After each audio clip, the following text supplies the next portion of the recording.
In less than 2 months, Americans will head to the polls again. Meanwhile, elections experts are concerned about the state of American democracy as the integrity of our elections is being questioned. Candidates from coast to coast are openly denying the results of President Biden's Electoral College victory, and the mistrust is hitting the core of our system of government. ABC's Jay O'Brien has more.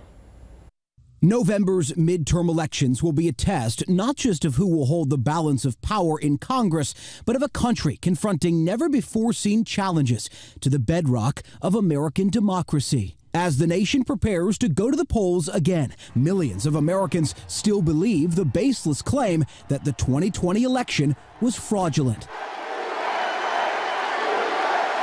Polling website 538 estimates more than half of Americans will have an election denier on their ballot come this November.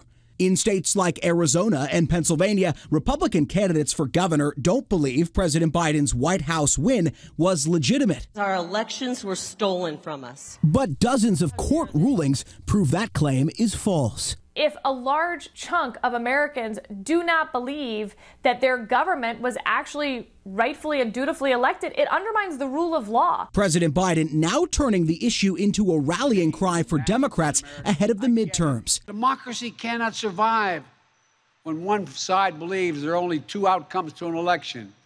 Either they win or they were cheated. And that's where the MAGA Republicans are today. The president later walking back his comments, saying he doesn't view all Republicans or even all Trump voters as threats to democracy, just those who continue falsely claiming the election was stolen. Still, some Republicans calling Biden's words false and divisive. Saying that Republicans are a threat to democracy is really a slap in the face. But even before Americans take to the polls, those charged with ensuring the accuracy of the vote are coming under attack. Experienced elections officials are leaving in droves, some saying they were threatened with violence in the wake of the 2020 election. And that's very concerning for several reasons, including the institutional knowledge that is often leaving with them. All of it putting the country at an inflection point.